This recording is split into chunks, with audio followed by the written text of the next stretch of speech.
La historia en libertad, con Jano García.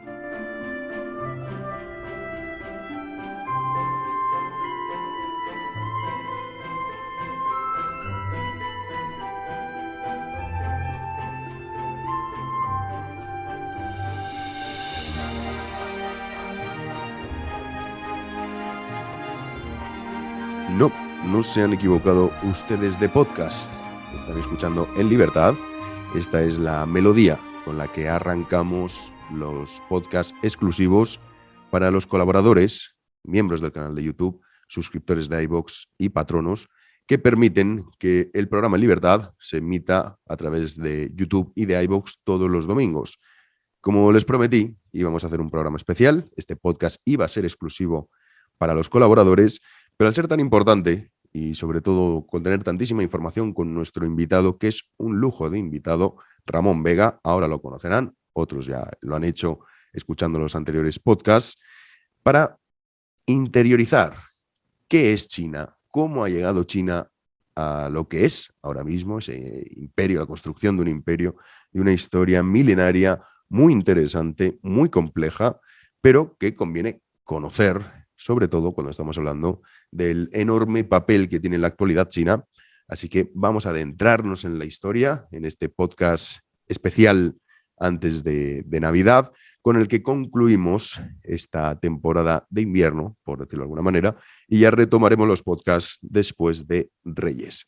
Así también muchas veces viene bien alejarse de la histeria, de la locura, de la desinformación, de la manipulación que se está realizando ahora con la cuestión de la variante de Omicron, que desde luego puede ser la mejor noticia que hemos tenido en los últimos 2 años si realmente conseguimos que esa inmunidad se obtenga de forma natural con un alto nivel de contagios, que es lo que estamos viendo, pero mientras no repercuta en las hospitalizaciones y en los fallecidos, es una enorme noticia.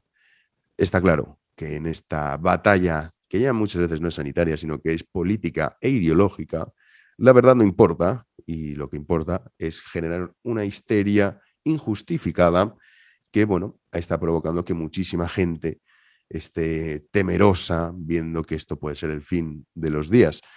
Realmente no es así. Realmente si Omicron consigue infectar a la población a gran velocidad, como está ocurriendo, por ejemplo, en el Reino Unido, pero no repercute en una enfermedad grave, bienvenida sea, y así cuanto antes todos nos infectemos y pasemos la enfermedad, que es lo que va a ocurrir, antes se acabará esta pandemia dichosa que lleva ya con nosotros 2 años. Pero, como les decía, en este podcast vamos a alejarnos de esa manipulación, de esa histeria, de esos intereses políticos, de esos debates superficiales, que de vez en cuando viene bien desconectar de todo esto por salud mental, y vamos a adentrarnos en la apasionante historia de China de la mano de Ramón Vega. Vamos con ello.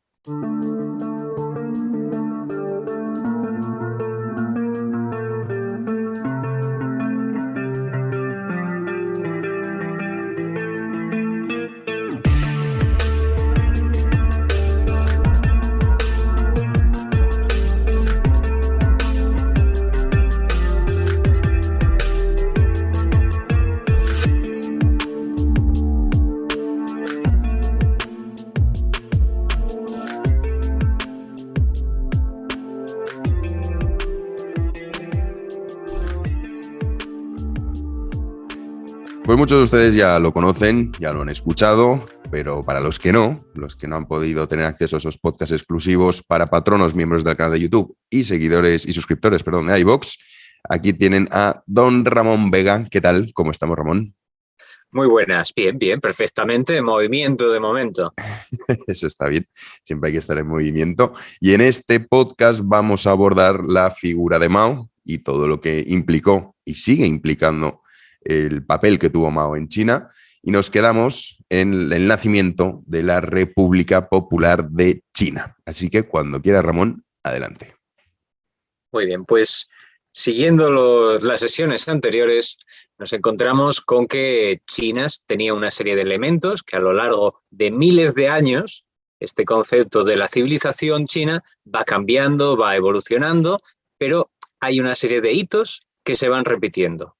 2000, 3000 años después, pero vuelven a surgir. Y en esta última parte, en la que hablaremos de los últimos años o las últimas décadas de la historia de China, nos encontraremos que vuelven a surgir como no podía ser de otra forma. Y para empezar vamos a hacer este pequeño resumen de qué sucedió en la última parte de la historia de China. Comenzamos con la República China, cuando se empieza a convertir en esa República China en 1912, mucha inestabilidad, muchas guerras internas, elementos externos, países, incluso sociedades secretas que están metidas en un montón de jaleos, y China pues evidentemente tiene una serie de movimientos contrapuestos o a favor de estas diferentes influencias.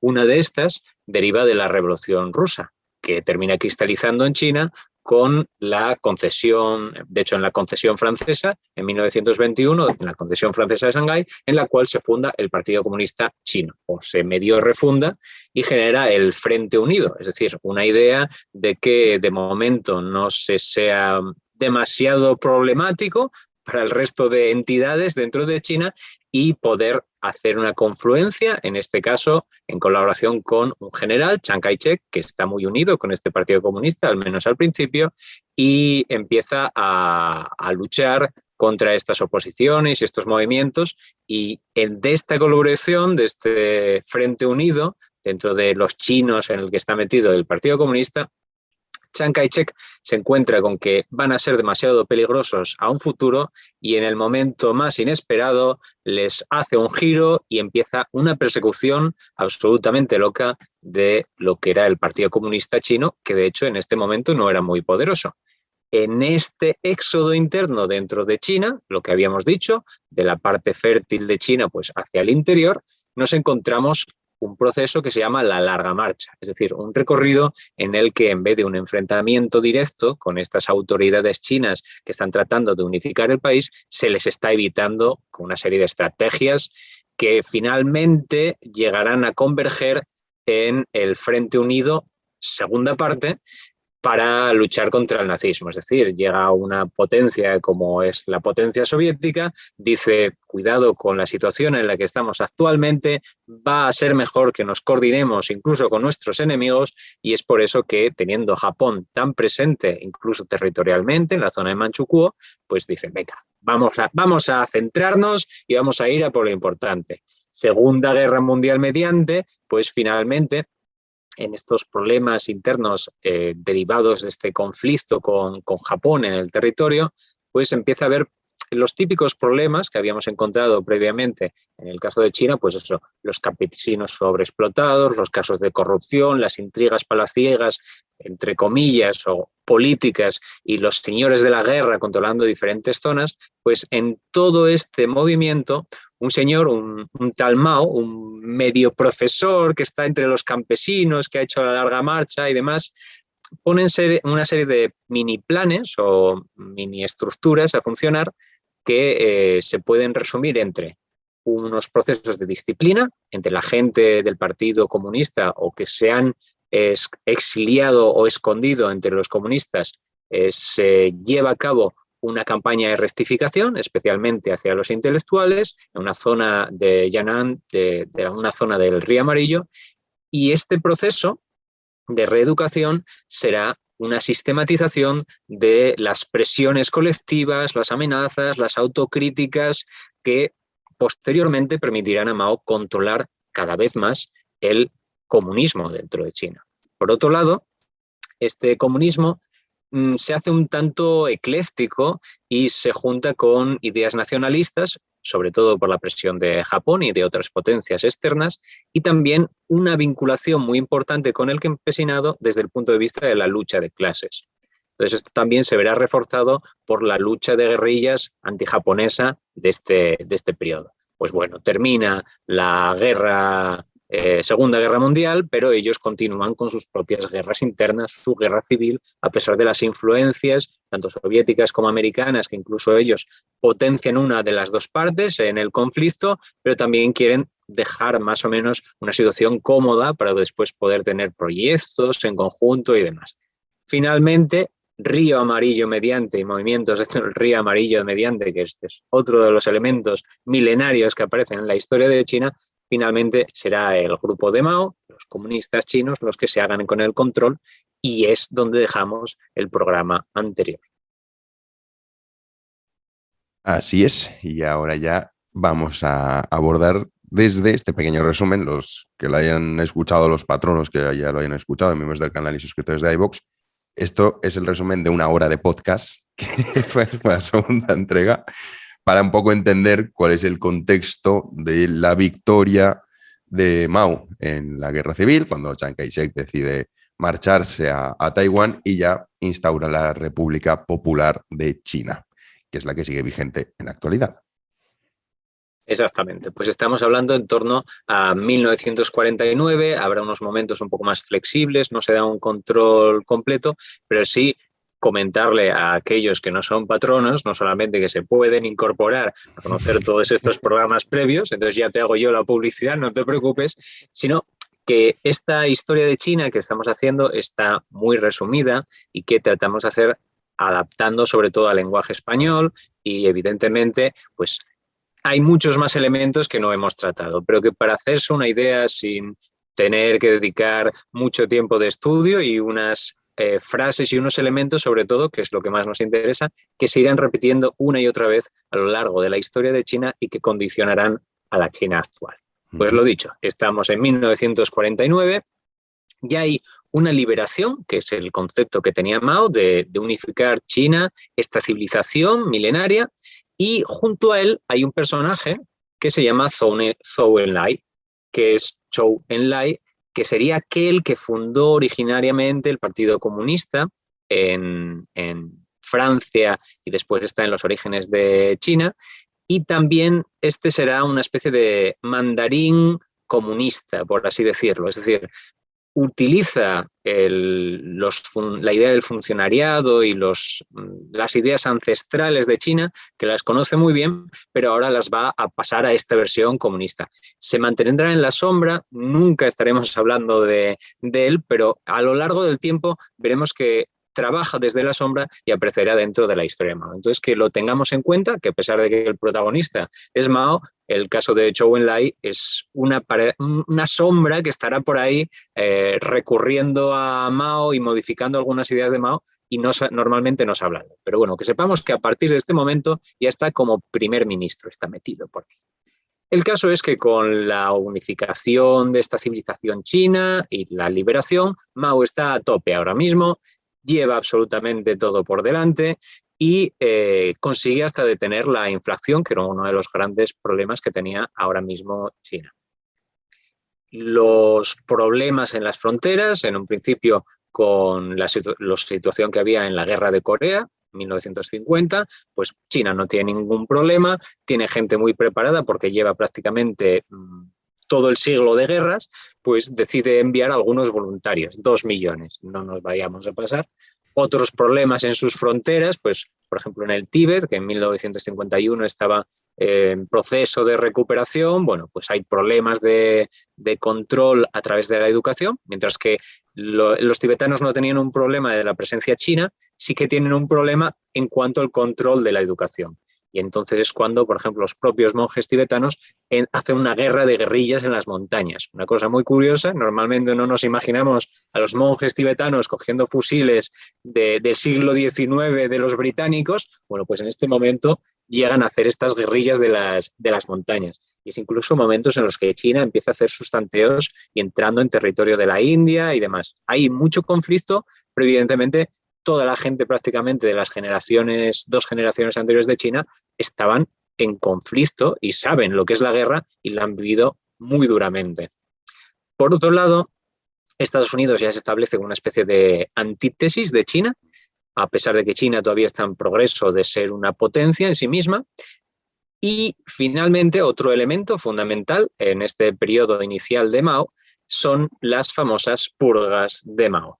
Hemos hablado que en la zona de Yunnan ya había experimentado con la idea de hacer mini purgas de intelectuales. Bueno, pues aquí pasará un proceso completo de cómo hacer esas purgas y cómo pueden ser más sistemáticas. ya no estamos hablando de un nosotros contra ellos, sino un proceso en el cual es el propio interfecto, la persona indicada, la que tiene que hacer una purga de sí mismo y de los que están a su alrededor. Es decir, la policía perfecta, sin necesidad de cámaras ni de nada, es la gente la que empezará a purgar la propia sociedad desde dentro.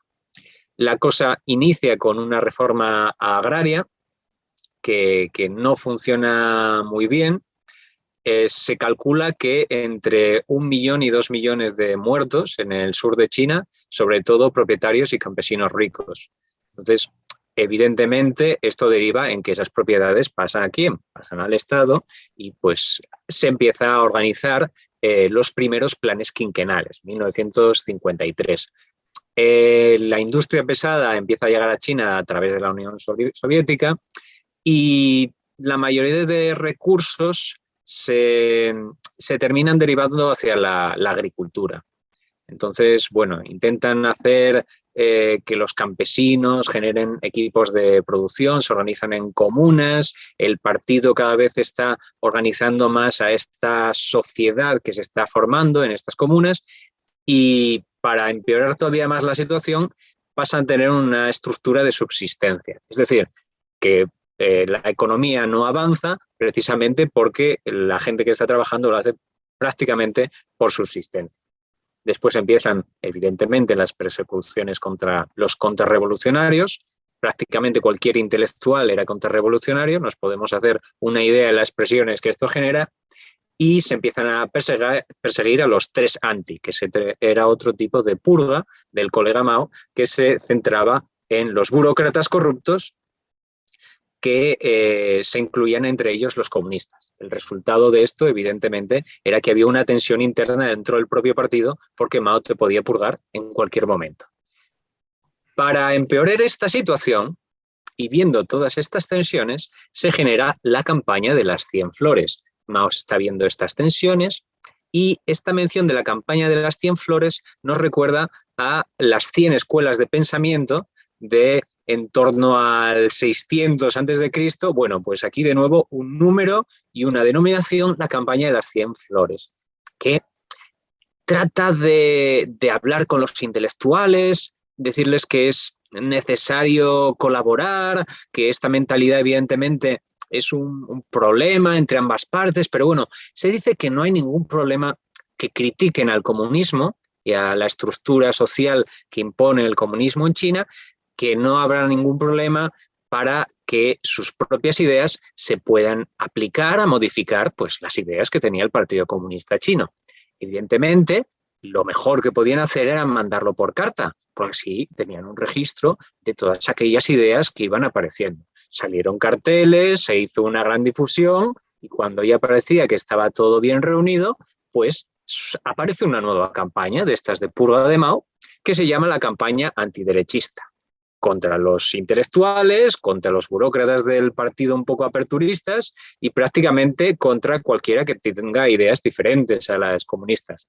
Y para eso servían mucho las cartas con direcciones postales de todos aquellos elementos en contra del Partido Comunista que se acababan de autoinculpar durante la campaña de las 100 flores, para que nos vayamos haciendo una idea de cómo funcionan estos sistemas.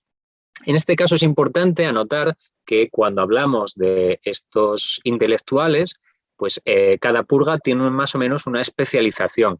En este caso, el final de la campaña antiderechista termina con entre 500.000 y 2 millones de ingenieros, jueces, intelectuales más en general, críticos que son purgados y unos cuantos miles de ellos ejecutados.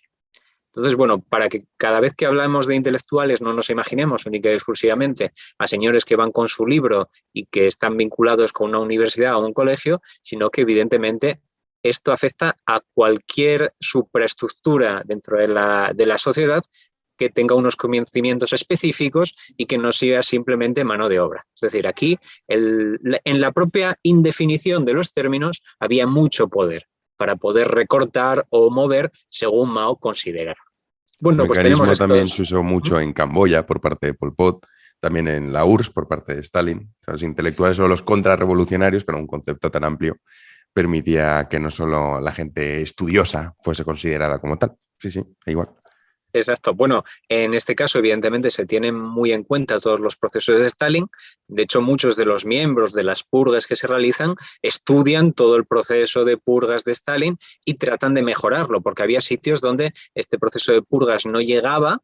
Pues bueno, ellos lo trataban de ampliar un poco más y sobre todo con esa autoconcienciación que también se había visto inicialmente con Stalin, pues aquí todavía lo tratan de potenciar más. Bueno, entre los problemas que había con el campesinado, que hemos visto que no tenía muy buena producción porque trabajaban por el cuenco de arroz.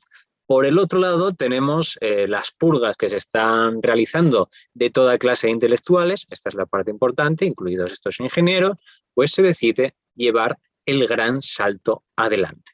1957 es cuando se empieza a preparar, pero será un proceso entre 1958 y 1962, como está planteado, para hacer un gran boom y para que China se convierta en una superpotencia que pudiera competir con la Unión Soviética. Y esto se tenía muy en cuenta en cuanto a los datos de progresión. Y aquí el papel va a ser fundamental. ¿Por qué? Se inicia el gran salto adelante y ya empieza a ver que no se avanza lo suficientemente rápido, que empieza a haber problemas de cómo funciona. La industria, que habíamos visto que dependía de los soviéticos, pues se intenta suplir con mini industrias rurales, una especie de mini altos hornos que se hacen en las aldeas.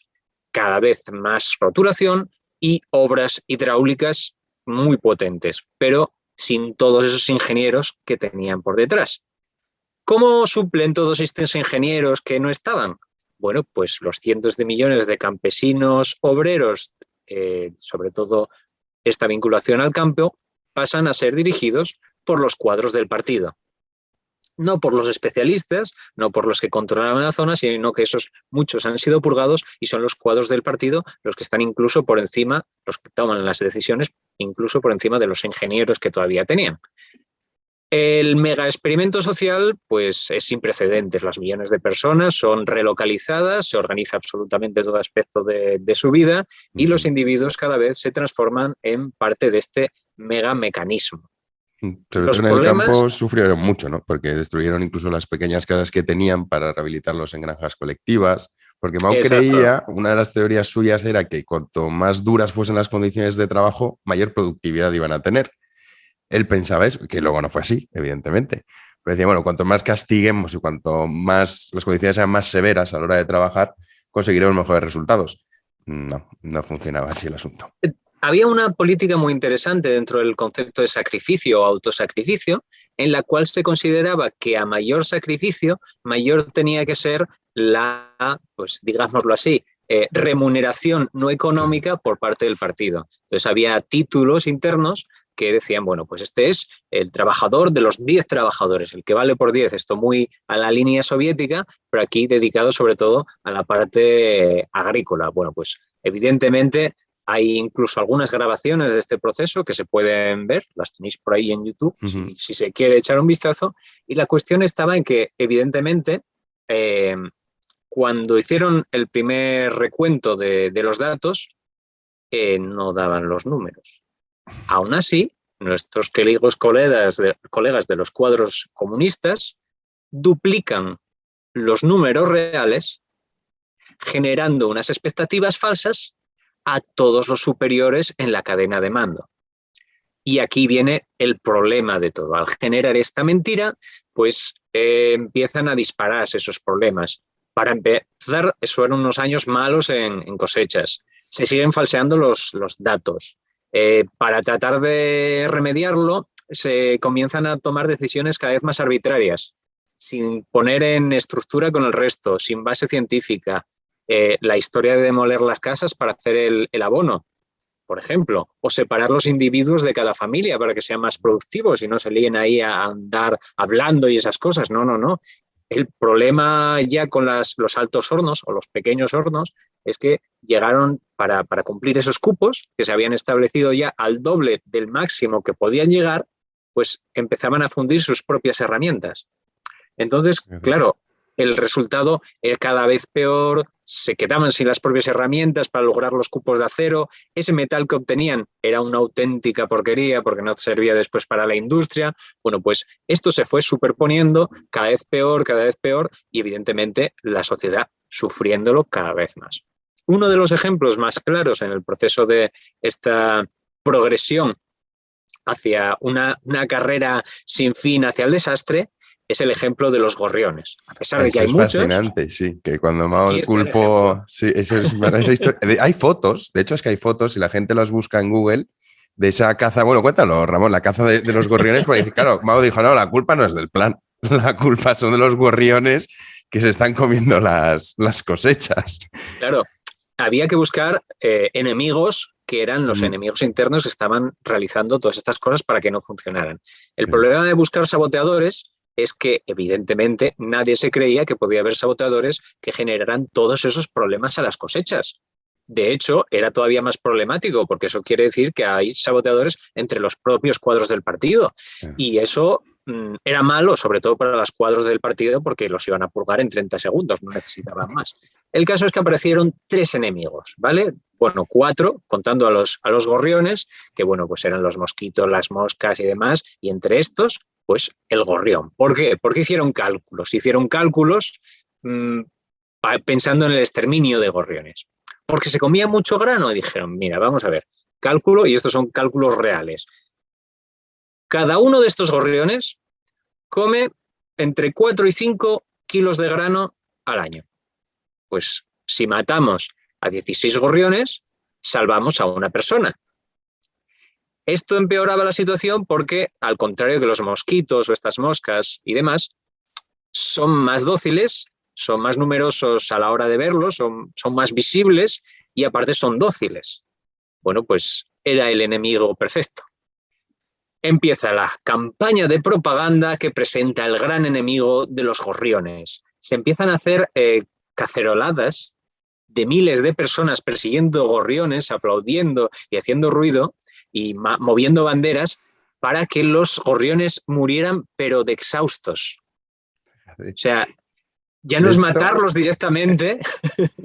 De esto hay un montón no, pero sí que hay bastantes imágenes en Google y ahora los pueden encontrar de esos archivos, porque también, aparte de las imágenes de la propaganda, ¿no? Como enseñando al gorrión como un enemigo real de la población china, también imágenes que se daban recompensas a los ciudadanos conforme más gorriones mataban, ¿no? Entonces todo el mundo quería matar muchos gorriones en una situación que estamos hablando de problemas de hambrunas, una situación de mucha gente malnutrida y débil, que claro, decían, cuando más gorriones mates, mayor recompensa vas a obtener. Entonces yo recuerdo una imagen que es muy interesante de un chino que va con su bicicleta y está hasta arriba de gorriones, pero hasta arriba. Entonces estas imágenes en Google las pueden encontrar los que nos estén escuchando, que hagan una pequeña pausa o que después del podcast lo hagan y las busquen porque son muy, muy curiosas.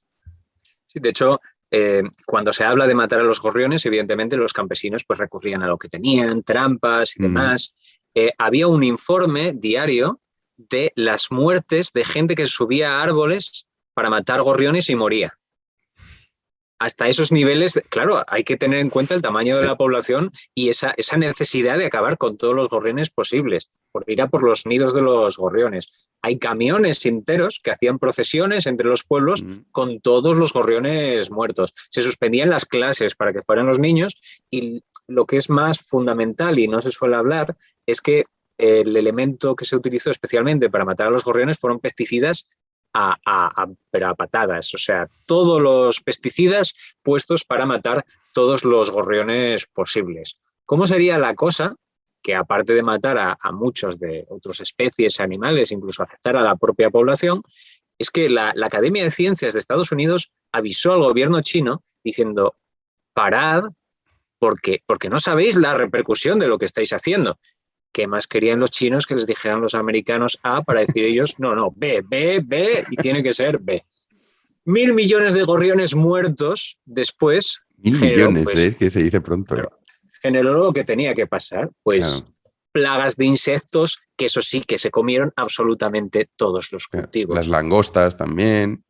Exacto, ese era otro de los 4 grandes enemigos. Pues esto generó gran salto adelante, gran hambruna china. Entre 15 y 55 millones de personas fallecieron. El gobierno chino inicialmente daba unos datos de 15 millones, después pasaron a 23 millones de muertos que se consideran como datos reales. Problema de los datos y China, pues como siempre, Sí. problemático. Pero bueno, que sepamos que en este caso, pues Hasta ellos mismos ya... Exactamente, ya admiten unas grandes cantidades de millones que se convirtió en una de las mayores catástrofes de la historia generadas por el hombre. Sí, Hasta de el los punto, archivos... Perdona, sí, no, quería comentar los archivos consultados, o sea, la mayoría de estudios que se han realizado lo que indican es que en el primer trimestre del año 59, de 1959, eran 17 millones y que a finales de ese mismo año ya estaban en torno a los 30. O sea, que claro, es lo que tú dices, ¿no? Son los datos oficiales de China, lo reconocen, pero bueno, los chinos, y sobre todo, no van a criticarse a ellos mismos, pues bueno, este es el problema, ¿no? Muchas veces cuando hablamos de los datos o de las muertes del comunismo, que vale, que a lo mejor bailan millones, evidentemente, porque es muy difícil en esa época también, sobre todo cuando los datos encima te los da China. Pero vamos, sea como sea, un drama terrible. Sí, la verdad es que en cuanto a los datos, sobre todo las embajadas y demás, y grupos de investigación sinológicos del gobierno francés suelen ser los datos más fiables. Normalmente, siempre que aportamos datos en las presentaciones y demás, comentamos los datos que da China y los datos que da pues, el gobierno francés y las investigaciones francesas para que bueno, nos hagamos una idea más o menos de los números. Pero claro, ya hablamos de millones de millones. Lo dicho, con los gorriones allá habían avisado a los americanos y por su parte la Unión Soviética, que no estaba en muy buenas condiciones con nuestros colegas chinos, manda cientos de miles de gorriones a escondidas.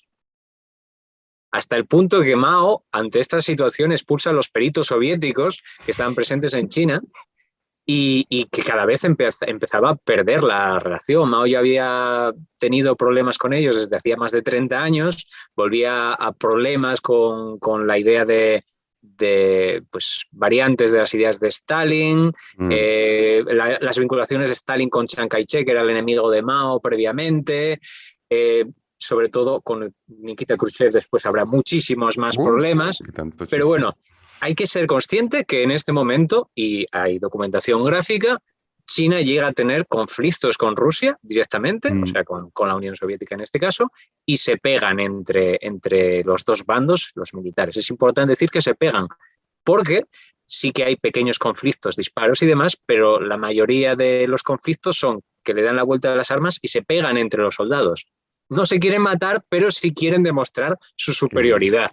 Entonces, que sepamos que la frontera estaba calentita a pesar de sus menos 20 grados de temperatura. Sí, tuvieron siempre muy mala relación la URSS con Mao, pero luego también es cierto, claro, o sea, la URSS en realidad apoyaba a Mao porque era algo muy importante a nivel geopolítico, la importancia que tenía China, pero a Stalin tampoco le hubiese hecho ascos tener de aliado, como bien comentabas, a Chiang Kai-shek, si hubiese podido controlarlo, ¿no? Entonces, claro, Mao, quieras que no, siempre... Que luego es curioso, ¿no? Porque aún así la URSS le ayudó mucho en todo el proceso de reindustrialización, le mandaba muchas materias primas que necesitaban, pero era así un amor-odio, más bien odio, entre la URSS y Mao. Un detalle muy curioso, mucha gente no lo sabe.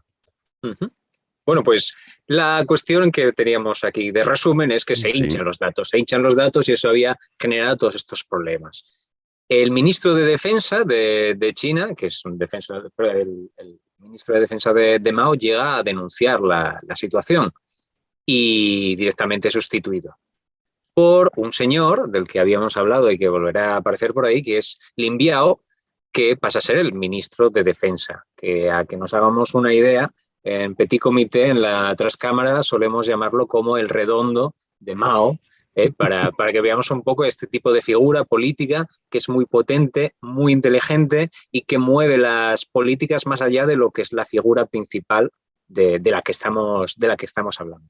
Bueno, se trata de ocultar el desastre, durante mucho tiempo se mantiene entre bambalinas, pero ya en torno a 1960 la situación está fatal y no hay manera de ocultar todo este problema de los gorriones, sobre todo, que al final serán sustituidos por las cucarachas. Bueno, pues finalmente el Politburó, que es quien realmente da orden, coordina y estructura el Partido Comunista, pues los dos miembros más importantes, Liu Shaoqi y Deng Xiaoping, que Deng Xiaoping, recordemos que había sido el que había tomado las grandes ciudades durante la guerra civil china para llegar al poder.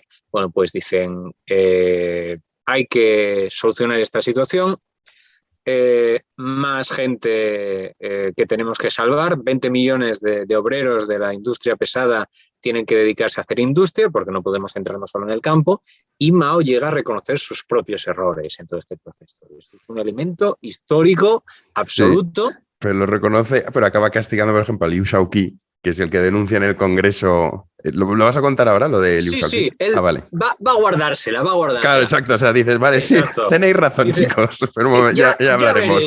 Ya veréis. Sí, Entonces sí. Mao pasa a una segunda línea. Los que ya hayan escuchado nuestras versiones completas de la historia de China, veremos que hay un momento en el que las divinidades o los cielos determinan que cuando se necesita un cambio de gobierno dentro de China, absolutamente tradicional, que sucede sobre todo con los emperadores, cuando hay un gran desastre, y aquí tenemos el mayor desastre de la humanidad, cuando hay un gran desastre, no hay ningún problema en quitarle la cabeza a quien esté y poner otro, que puede ser incluso extranjero, que mejore la situación. Bueno, pues en este momento a Mao le ponen justo al borde de esa situación, no le cortan la cabeza, pero le dicen, bueno, pasa a segunda línea, encárgate de cosas muchísimo menores, pero se queda con dos cosas muy importantes. La dirección del partido, que queda más o menos de una manera, digámoslo así, de figurante, pero aquí viene la otra parte, que es que pasa a dominar la propaganda del partido. Porque dicen, bueno, más o menos esto va a ir funcionando por su cuenta, por muchas cosas que haga Mao. Bueno, por muchas cosas que haga Mao, ay, Liu Shaoqi, Deng Xiaoping, ¿dónde os estáis metiendo? ¿Dónde os estáis metiendo? Bueno, pues nada, con todo este proceso, pues tenemos a Mao con esta propaganda y dice, bueno, pues para empezar voy a hacer una reeducación dentro del propio partido. Vamos a hacer el movimiento de educación socialista, que es una nueva purga y que se resume en 55.000 muertos, perdón, 77.000 muertos y 5 millones de purgados. De nuevo, funcionariado, por llamarlos revisionistas, la idea de estas mandarines antiguos y demás, gente vinculada con el funcionariado y bien establecida, bueno, pues todos esos fuera. O sea, vamos a ir a intentar volver poco a poco a la autocracia y quitar todos estos mandos intermedios que no nos interesan. Bien. Y viendo que empieza la cosa a ser cada vez lo mismo, es decir, cada vez que hace Mao una purga, vuelve a encontrarse la misma purga y volver a hacer otra purga, es decir, vuelven estos elementos, pues Mao se le enciende la bombilla en este momento y dice, bien, y aquí cita textual de Mao, las propiedades y riquezas pueden ser confiscadas, pero no las ideas. En este momento Mao se da cuenta de que era necesaria declarar la batalla cultural y presenta un concepto muy interesante que ya será el fundamental para lo que viene ahora, que es que antes de hacer la revolución hay que preparar ideológicamente el terreno. Bueno, mientras en el otro lado, en el gobierno funcional, tenemos a Liu Shaoqi, a Deng Xiaoping, pues arreglando ciertos problemas típicos, pues hay una guerra en Vietnam, se crea la primera bomba atómica en China, que por cierto le habían quitado todos los materiales buenos para la construcción de la bomba atómica los soviéticos, y ellos utilizan ábacos en vez de ordenadores, que esto es un tema que están muy orgullosos los chinos de esta parte, pues para que veamos un momento qué contexto histórico tenemos, pues Mao empieza ahí a calentar motores para la revolución cultural, que aquí lo vamos a hacer muy, muy somero para que nos hagamos una idea de por dónde van a ir las cosas, porque evidentemente tendrá repercusiones futuras, pero aquí hacemos una especie de crossover porque hay un sitio donde se puede ver un estudio sobre ella. Sí, lo que vamos a hacer es, como esto lo damos en abierto para los patronos, miembros del canal y suscriptores de iVoox, hablaremos de la revolución cultural proletaria, pero luego también hablaremos del papel que tuvo la mujer de Mao, Madame Mao, que tuvo un papel muy importante en todo esto, y sobre todo el libro rojo de Mao, que es la segunda obra, pues, corrígeme si me equivoco, más publicada de la historia, ¿no? Creo que más de 800 millones de ejemplares se repartieron entre la población, y uno de los papeles que tuvieron fue su mujer, ¿no? Yang Xin, que bueno, la mujer de Mao, que ella misma se declaraba como la perra de Mao, que se dedicaba, sí, que se dedicaba, fue la encargada más o menos de ayudar en todo este proceso, pero esto vamos a abordarlo ahora también, obviamente, en este podcast, pero más extensamente, tanto la figura de la mujer de Mao como la Revolución Cultural Proletaria en el podcast exclusivo. Así que adelante, Ramón. Bueno, pues sí, ya hablaremos en otro momento de la perra mala de Mao, que era como se autodenominaba, que eso es importante, una Exacto. persona que Sí, sí, además que... tenía muchos motes que se ponía ella sola, ¿eh? Es una sí, cosa sí. muy interesante. Pues Sí, bueno, sí. la cuestión está que para generar esta revolución cultural, este cambio de las ideas, preparar ideológicamente el terreno, pues dicen lo mejor, pues la creación del libro Mao, el rojo de Mao. Lin Biao, que era el ministro de Defensa, es el que reúne las citas de Mao, de prácticamente cualquier cosa, para que la idea era que todo el mundo tuviera su pequeño libro y pudiera tener sus definiciones. Se potenció el culto a la figura, por eso estaba también muy metida en esto Madame Mao, y Lin Biao pues empieza a preparar todos esos aforismos y se dispara la difusión de este libro, porque claro, como Mao manejaba la propaganda del partido, pues qué mejor que utilizar el propio mecanismo de aquellos que le han echado para hacerse con el control poco a poco. Bien, empieza otra campaña mediática muy interesante dentro de este proceso para llegar a la revolución cultural, que es que Mao ya tenía 70 años en este momento. Entonces, habíamos encontrado un elemento a lo largo de toda la historia de China, que incluso durante la historia de Mao es muy importante, que es el río amarillo, pues que había cruzado durante la larga marcha hacia unas décadas, que era esta manera de evitar al ejército chino, el de los nacionalistas chinos, pues bueno, pues quería revivir ese cruce del río amarillo y lo iba a hacer nada más y nada menos que a mano. La campaña mediática fue absoluta, se dedicó a meter todos los medios, incluso en los medios internacionales. Aparecía un señor de 70 años que se dedicó a cruzar el río Amarillo, que es prácticamente un mar en movimiento, 15 kilómetros en poco más de una hora, según los propios cálculos de Mao y demás. ¿Qué reivindicaba esto? Pues que Mao estaba todavía joven. Esto es un elemento que en muchas culturas vuelve a aparecer, incluso con los faraones egipcios, en determinados momentos de su historia, deciden demostrar que están jóvenes y hacen una carrera, cruzan un río, determinadas cosas. Bueno, pues en el caso de Mao dice, mira, soy tan joven que puedo cruzar esto, pero vamos, sin ningún problema a nado. Pues eso, fotografías de Mao en bañador y con la bata, todos los que queráis, pues bueno, empieza en este contexto a formarse realmente lo que es el movimiento, la gran revolución cultural, 1966-1976. 10 años que tela. Ya hay países que en toda su historia no tienen tantos jaleos como en estos 10 años de China. El objetivo que tiene Mao es purgar a los altos cargos del propio partido y a los revisionistas. Y en el proceso controlar toda la comunicación y toda la cultura. Y ya está. Con eso Mao se da por sentado. Todavía sin llegar al poder de nuevo, sin tomar realmente el poder. Para ello, Mao había repartido el libro, pero necesitaba una estructura que fuera independiente del propio Partido Comunista, muy manejable y que además pues, no estuviera vinculada con el pasado. Pues ahí estaban los estudiantes para apoyar a Mao desde todos los puntos de vista. Ya no estaban formadas por las tradiciones, habían nacido ya prácticamente durante el maoísmo y ellos mismos llegaron a autodenominarse los guardias rojos, los famosos La Guardia guardias Roja. rojos. Sí, de hecho, es miles de profesores universitarios que fueron asesinados por sus propios alumnos. Esto fue muy común en la Revolución Cultural, con la temible Guardia Roja, que también hay imágenes y lo que uno ve es un fanatismo, vamos. Sí, además el proceso fue progresivo. Inicialmente se localizaron estos enemigos, las 4 cosas viejas. Esto de la indefinición que habíamos hablado antes, pues aquí las cosas viejas, las viejas costumbres, la vieja cultura, los viejos hábitos y las viejas ideas. Es decir, no definía qué podía ser eso, que después se vincula también con las personas. ¿Qué personas son viejas? ¿Qué es lo viejo? Bueno, pues aquí lo deja un poco al libre albedrío que nuestras ideas de lo que habíamos hablado antes, de la idea difusa de las definiciones. Para que nos hagamos una idea básica, todo aquello que era previo a 1949 ya no valía. persecución y destrucción. En un principio, con la Guardia Roja se empieza pues, a ver mal o a señalar, pero esto veremos que va increciendo hasta derribar todo el sistema moral.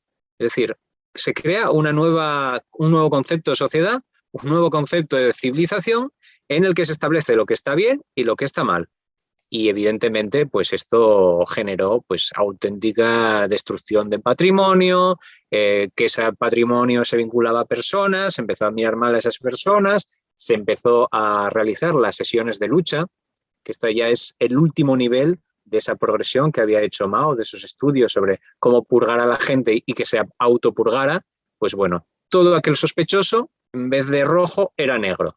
Y sin juicio previo, acusación popular, incluso de los hijos, se termina con la vida social de estas personas y de hecho en muchos casos no tenían ni que ajusticiarlos. La propia presión social hacía que esta gente se suicidara, si no terminaban pues en campos de reeducación. Sí, en líneas generales... Perdón, hay un libro justo de Gao Xingxiang, que es está exiliado en Francia, que fue premio Nobel de Literatura, que no lo reconoció. Voy a buscar el texto porque yo recuerdo que había un fragmento que relataba cómo era el día a día en un campo de concentración, un pequeño fragmento, perdona. Continúa, voy a buscarlo y a ver si lo podemos decir porque es muy ilustrativo de lo que era vivir bajo el terror de Mao. Perdona. No, faltaría más. Bueno, pues mientras yo os continúo guiando entre estos jaleos, pues nada, la situación es cada vez más complicada. Las sesiones de lucha, esto que habíamos hablado, terminaron con entre 1 y 7 millones de personas pues, o fallecidas o medio ajusticiadas, y evidentemente esto se disparó hasta niveles que eran totalmente inconcebibles para la propia sociedad china. Lin Biao, el ministro de Defensa, que ve la situación, ve que ya está al borde de la guerra civil, porque entre los estudiantes ya pasa también este movimiento a los militares, con los problemas que esto genera, aparte de la industria, y Lin Biao decide paralizar esta situación y empieza a mandar a todos estos estudiantes al campo, para que reeducaran ellos a las gentes del campo. Varios millones de estos estudiantes que incluso estaban becados en algunos momentos para hacer viajes a través de China y que enseñaran todas estas nuevas educaciones, esta nueva moral, pues se les empieza a difundir. Con Lin Biao también nos encontramos otra problemática. Lin Biao se había convertido más o menos en el sucesor de Mao, empieza a generar toda una serie de dudas en el propio partido porque parece que se empieza a suavizar y sorpresivamente en un accidente de avión en Mongolia muere con todos sus altos cargos y demás. No se sabe nada más. ¿Qué ha sucedido con el señor Lin Biao, este redondo de Mao? Pues evidentemente dentro del partido la gente se empieza a preocupar, siembra la duda y se ve que había pues, problemas con aquellas personas que empezaban a criticar a Mao, incluso de sus manos derechas. Pues bueno, la propia estructura propagandística no tiene problemas en criticar a cualquiera de estas cabezas, aunque hubieran sido la mano derecha, como habías visto de Mao. De hecho, sale una campaña nueva que es Critica a Lin, critica a Confucio, más claro el agua. De hecho, en este caso, se vincula con la realidad. Mientras Lin ha muerto en el avión en este viaje extraño por Mongolia, Confucio, o al menos lo que sería su zona de enterramiento teórica, es saqueada. Y hay también campañas contra Deng Xiaoping y contra cualquier otro personaje que pudiera hacer la más mínima sombra a Mao. De hecho, ya veremos lo que sucedió con Deng Xiaoping. Pues bueno, se ha parado la revolución cultural como gran movimiento en marcha, pero existe un grupo que será llamado como la Banda de los Cuatro por el mismo Mao, que serán los que están pensando en instaurar esta nueva cultura, suavizando un poco el proceso. Pero este poder blando, derivado de las propias ideas de Mao, se lleva a través de unas campañas de propaganda absolutamente locas. ¿Quiénes eran estos cuatro de la banda de Mao? Pues ultramaoístas, que serán los que veremos en otro fragmento. El caso es que Madame Mao, que era la cuarta mujer de Mao, era de los que estaban metidos en este equipo entre críticos, gente que se dedicaba a la publicidad, gente que dirigía periódicos, gente muy, muy potente que había llegado a los grandes altos cargos del poder. La repercusión que tiene la orientación de esta banda de los cuatro dentro de la cultura es terminar con esa parte del trabajo que habíamos visto de eliminar toda la cultura y todo el arte anterior. Para sustituir todas estas ideas se genera una nueva mitología que se vinculara con las 8 óperas modelo sobre la glorificación de la lucha de clases, la nueva estética socialista, sobre todo la victoria de Mao en base a libros anteriores o a hechos históricos reales vinculados con Mao, simplemente hacerlo así. Y vamos, era imposible prácticamente durante 10 años escuchar cualquier otra cosa en la radio o en las calles, incluso en las fábricas, estaba en constante movimiento la reproducción de estas óperas en cualquiera de sus versiones, incluso solo las musicales. ¿Pero qué sucede? Pues 10 años justo después del inicio de la Revolución Cultural tenemos a Mao falleciendo en 1976. Antes de eso, Ramón, sí, la cita. Sí, la cita este libro es el libro de un hombre solo, que yo lo recomiendo porque está muy bien. Y bueno, un pequeño fragmento relata al autor, que es Gao Xingxiang, que premio Nobel de literatura no reconocido por China, relata que los altavoces, estaban en un campo de concentración, empezaban a sonar a las 6 de la mañana. Había que ponerse en pie y arreglarse en menos de 20 minutos. Luego teníamos que colocarnos en fila india delante de una pared que había colgado un retrato de Mao. Allí pedían las instrucciones de la mañana, que consistían en leer en voz alta unas cuantas citas de Mao antes de ir a trabajar. El libro rojo de Mao, para el que no haya leído, básicamente son citas, o sea, que nadie espere que es una obra continua, ¿no? Son, pues, digamos, ideas, reflexiones que hace Mao y que los anota.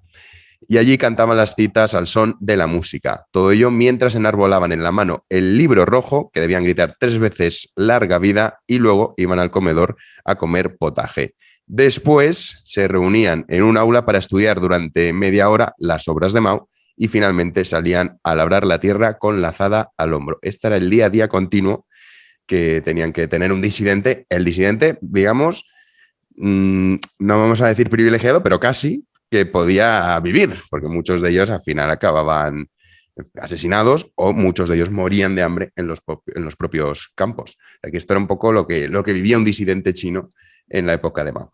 Nos quedamos con que Mao ha fallecido en el 76 y ahora la lucha que hay, ¿no?, entre la banda de los cuatro y el grupo liderado por Deng Xiaoping para ver quién se hace con el control de China.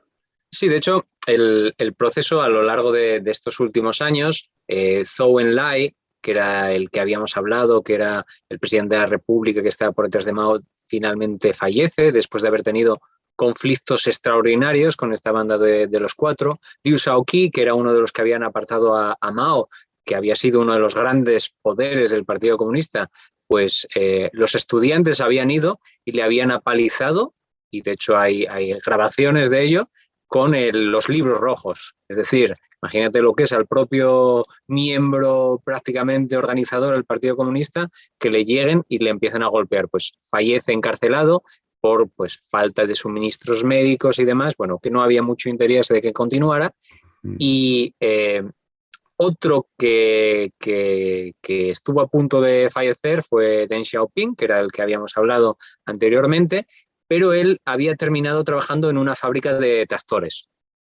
E incluso dentro de la fábrica, pues había tenido cierto cargo como de sindicalista, y a pesar de estar expurgado, entre comillas, o purgado, pues se mantuvo con vida, que ya no es poco en toda esta película. En cuanto a esto es lo que se vivía en los campos de concentración, también, o de concentración, de adoctrinamiento o de reeducación, que sería el término efectivo en este momento, justo. También habría que ser consciente de, pues, otros problemas que no podemos mencionar aquí durante todo este proceso, que se van tapando los unos a los otros. Hay que tener en cuenta que cuando empieza la Revolución Cultural se paran los colegios, pero entonces los que suplen la doctrina, pues, son los propios estudiantes que van de la ciudad a enseñar a la gente del campo, y después se persiguen a los profesores, y después empiezan a purgar en los propios pueblos sin tener comunicación con el Partido Comunista. Entonces empieza a haber cada vez más problemas internos, se desestructura prácticamente toda la sociedad y por eso ya pararon cuando iba la cosa hacia la guerra civil.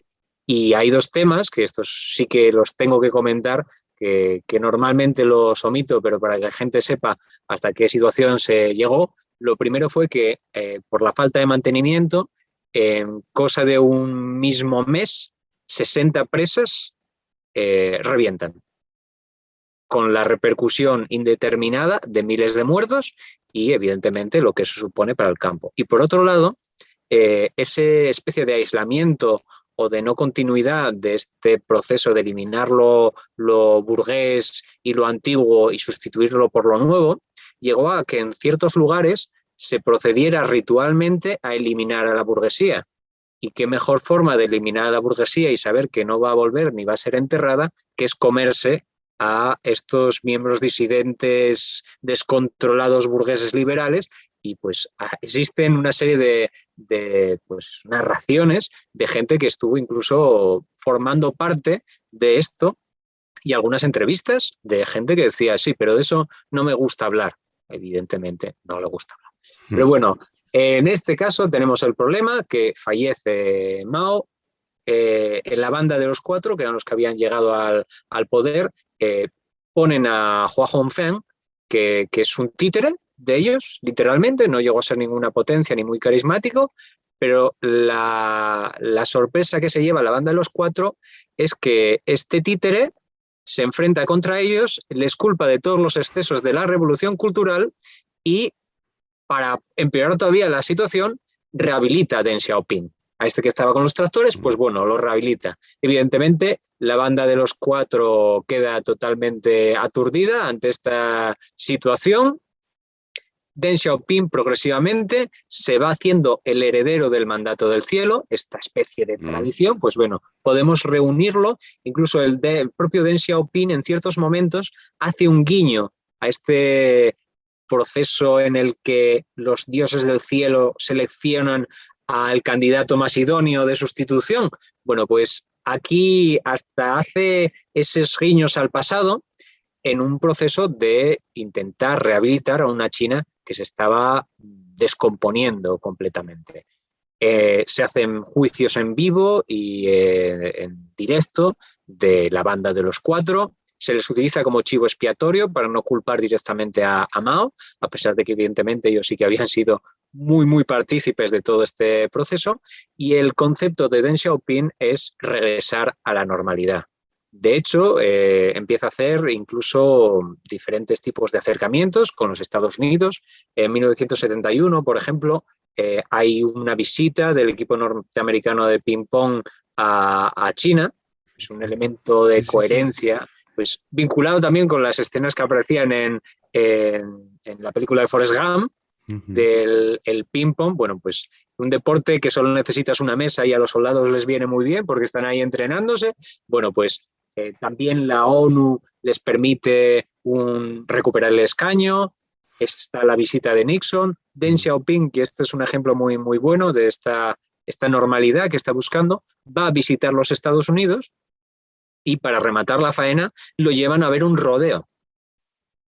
Ya más antítesis imposible. Pues el propio Deng Xiaoping parece ser que se rompió todos los protocolos y se pone un sombrero vaquero tipo tejano y se deja hacer las fotografías y demás. O sea, Deng Xiaoping empieza a crear un proceso de cambio, inicialmente como vicepresidente. La guerra con Taiwán, que bueno, todavía es vigente, ¿no? Taiwán está muy presente, pero que en ese momento Taiwán era el ojito derecho de Estados Unidos. De hecho, no se reconocía a la República Popular de China como la auténtica China.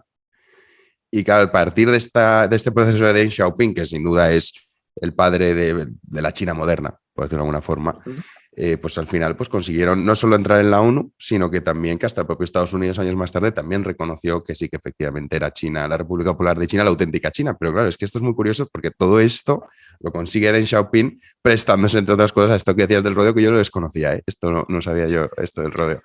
No es, no es el único guiño que se hace, y con la Unión Soviética, con Nikita Khrushchev, pasan cosas muy parecidas. Pero bueno, lo del sombrero es especialmente característico porque Deng Xiaoping era un personajillo muy pequeñito. Eso es una especie de Paco Martínez Soria en la China, Sí. cuando se le ve y tal, con el pelo un poco en pincho. Una cosa muy curiosa de personaje, pero que era una auténtica cabeza para absolutamente todo.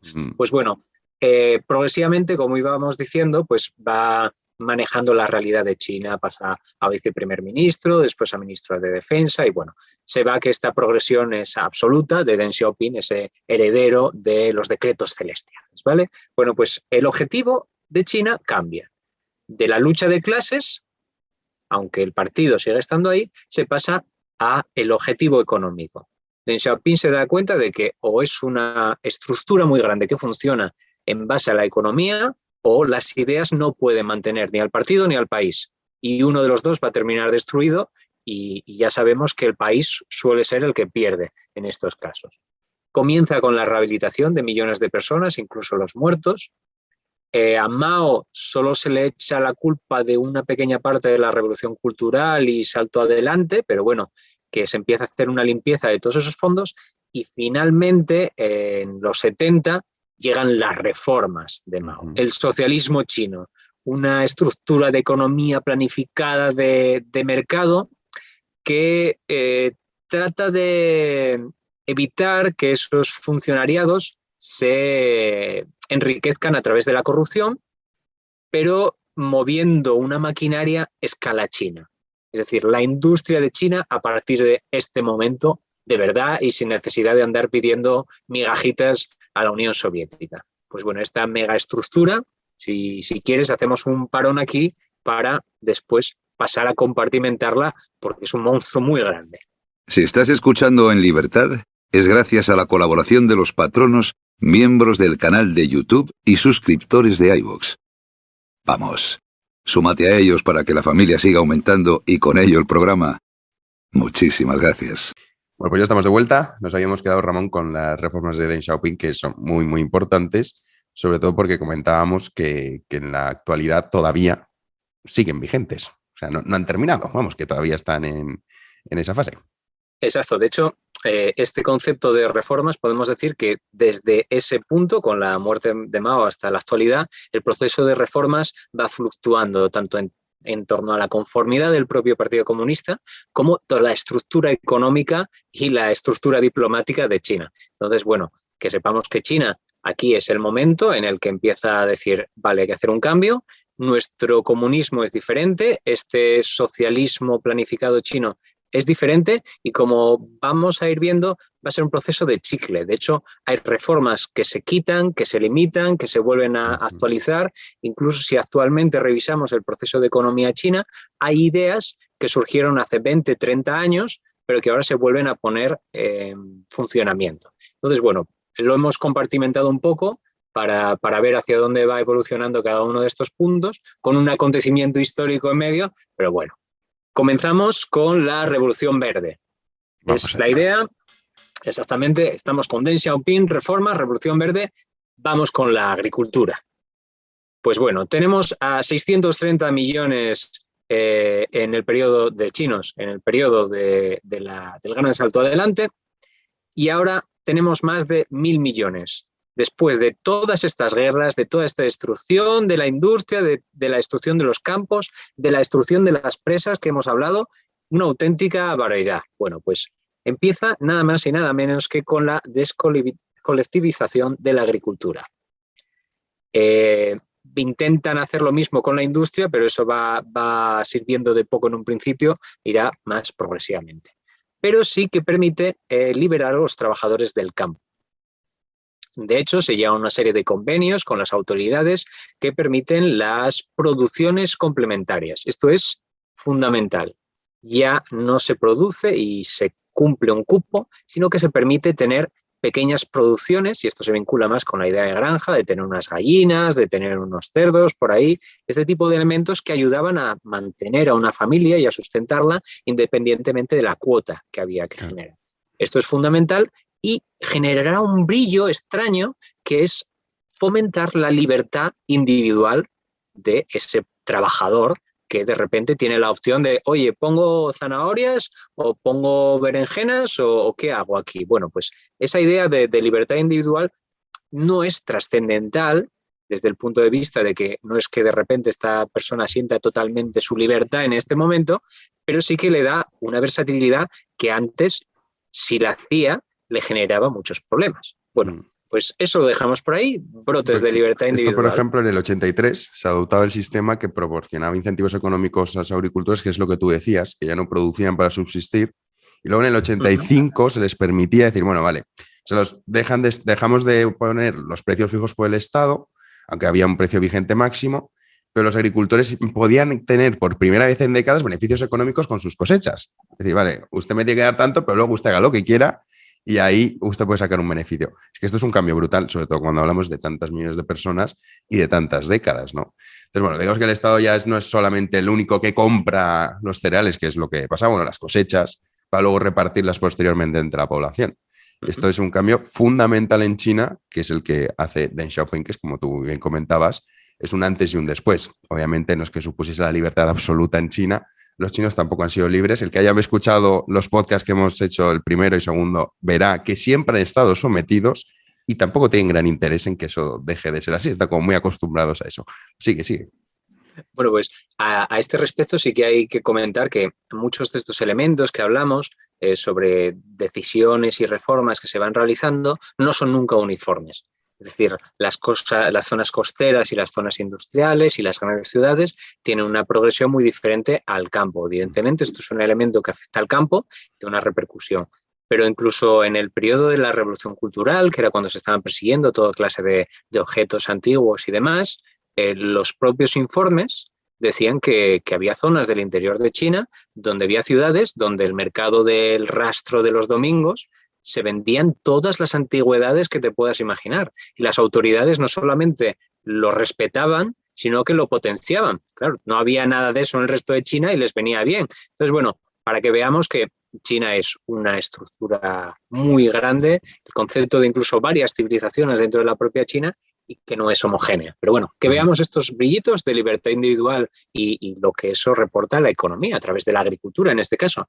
Por otro lado, la industria, el bloque de la industria, bastante más complicado. Inicialmente se intenta potenciar a través de la industria menor, pero al no haber una coordinación ni un mercado, pues no termina de estructurarse, no empieza a ser funcional hasta varias décadas después, pero devuelve puntos hacia esa libertad individual.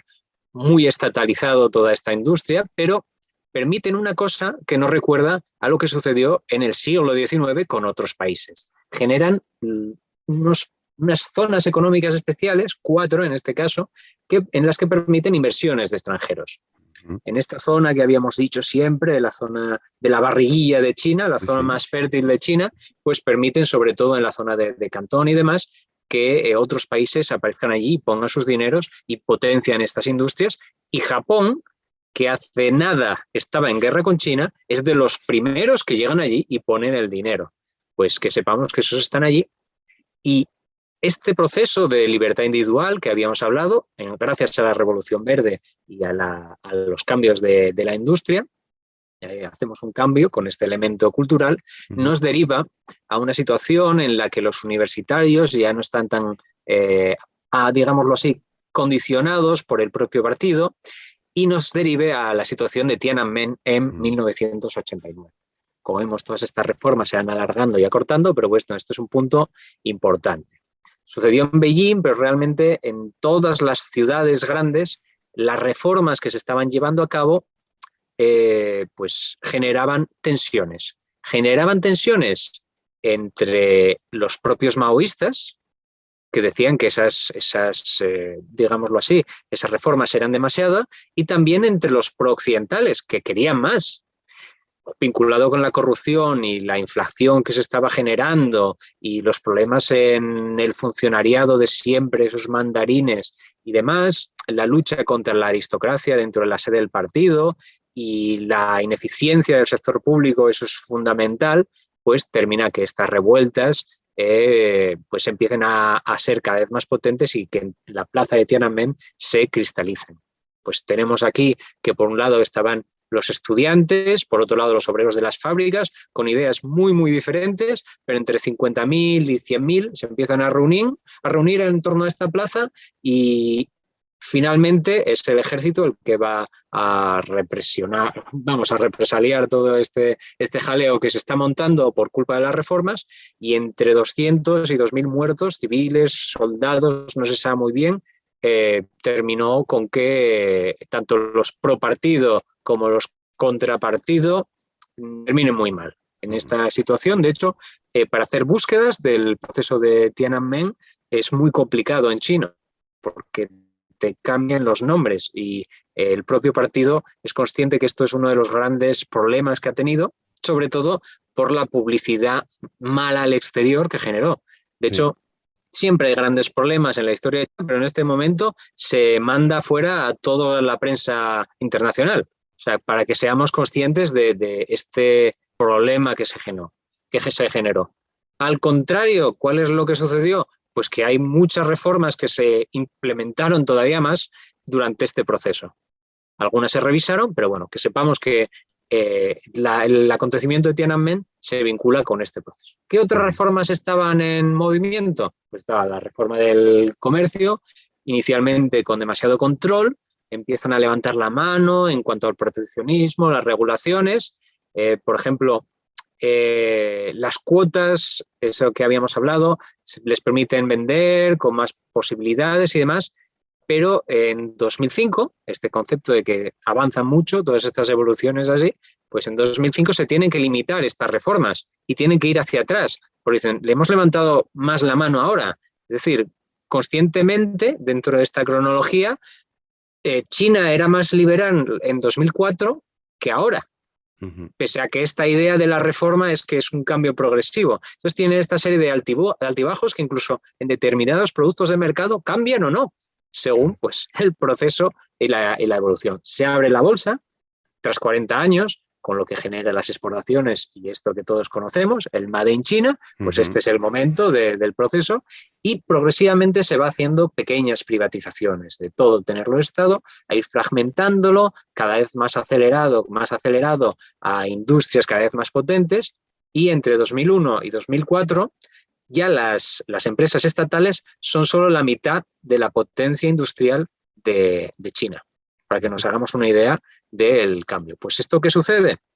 Genera un boom económico que al no estar bien estructurado y estar en proceso de evolución y de reformas, genera burbuja, genera un populismo recalcitrante, genera un problema con los subsidios, las grandes empresas se les potencia para que sean las primeras o la primera potencia en su especialidad en el mundo. Entonces esto genera una gran descompensación entre diferentes empresas dentro de China, vamos, que es un jaleo bastante grande que finalmente en 2014 hace que China sea la primera economía mundial, pero evidentemente con problemas de corrupción, con problemas demográficos, con problemas por la manipulación de los datos, como siempre, pero bueno, el partido más o menos siempre en medio con todas estas reformas. ¿Dónde hay más reformas?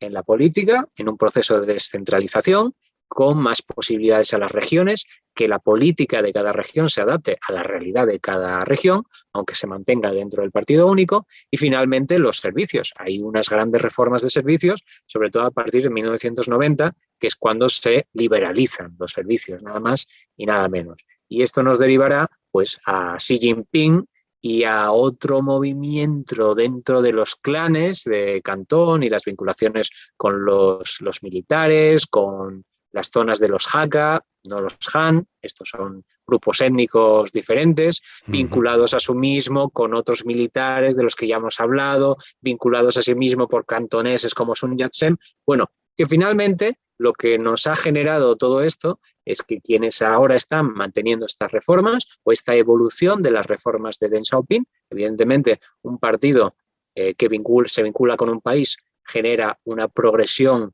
que ninguno de los dos quiere poner un límite a su propia evolución, pues bueno, que veamos cómo esto ha ido evolucionando, incluso que el propio Xi Jinping tiene una serie de condicionantes vinculados con toda esta historia de China. Y bueno, creo que con esto muy, muy resumido, para que la gente pueda decir, bueno, voy a aprender qué es lo que sucede hoy cuando alguien habla de China, pues bueno, para que se hagan una idea a grandes rasgos.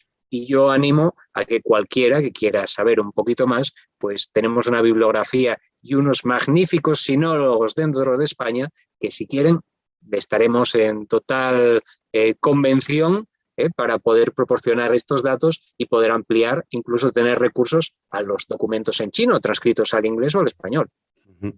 Oye, Ramón, la verdad es que una auténtica maravilla. El que quiera seguir escuchándote sabe, bueno, lo vamos a ir, porque ahora después de esto nos vamos a ir para grabar lo que hemos hablado de la revolución cultural y el papel de Madame Mao. Pero bueno, ciertamente pues hemos visto cómo esa evolución de China, sobre todo Xi Jinping, ahora mismo está en esa faceta que tú decías, ¿no? De avanzamos, abrimos la mano, la cerramos, ahora está en un proceso de cerrar la mano, de controlar todo mucho más. De cierta forma, Xi Jinping es como que quiere mantener el control, que no le pase un nuevo Tiananmen, que eso ya los chinos aprendieron de ello. Decir, vale, tenemos que abrir la mano para que la economía funcione, pero ojito que esto puede desencadenar una revolución social y ahí sí que estamos perdidos. Entonces, bueno, es muy interesante todos estos vaivenes de China, que seguro que van a continuar. Y la verdad que muchísimas gracias porque lo has explicado estupendamente. Has hecho un resumen que no es sencillo de una historia que tiene muchísimos matices, pero que cualquiera que no conozca, desde luego que con tu explicación se acerca mucho más y comprende mucho mejor qué es lo que está pasando en China. Así que muchísimas gracias, Ramón. Ha sido un placer tenerte en este podcast. Y nada, nos escuchamos ahora en el de Madame Mao y el de la Revolución Cultural. Hasta pronto. Pues esto nos contó Ramón Vega, un tipo muy, muy interesante, con un nivel cultural pocas veces visto. Miren que yo he conocido a gente y les puedo decir que como Ramón, muy, muy poquita.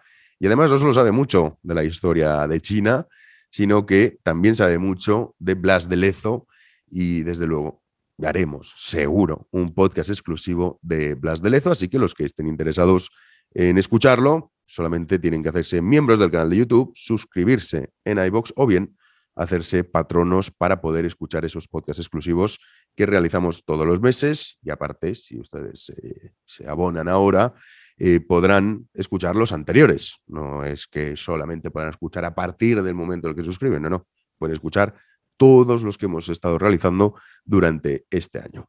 Antes de concluir el podcast, quisiera agradecerles enormemente su compañía, agradecerles su apoyo, su interés, sus buenas palabras, sus buenas intenciones y desearles una feliz Navidad, que estén rodeados de los suyos, que disfruten dentro de esta anormalidad en la que vivimos estos días familiares, en la que nos reencontramos con nuestros amigos y todo ello nos ayude a recuperar lo que es fundamental en el ser humano, que no es otra cosa que el contacto continuo con nuestros semejantes y esas muestras de afecto que se dan en estos días, que desde luego que nos recargan la energía y son mucho, mucho más importantes de lo que la gente cree en esta época en la que la irrealidad virtual está poco a poco conquistando nuestro día a día.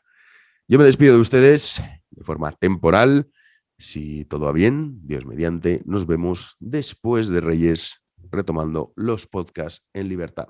Ha sido un placer estar este año con ustedes, ha sido un placer compartir tantísimas horas, aunque sea en la lejanía en muchas ocasiones. Al fin y al cabo, esto no deja de ser, ¿cómo decirlo?, como una manera de contactar constantemente entre los oyentes y uno mismo. Y el próximo año volveremos con las pilas recargadas y, como siempre, con la verdad por delante. Muchísimas gracias por estar ahí. Nos vemos en una próxima entrega.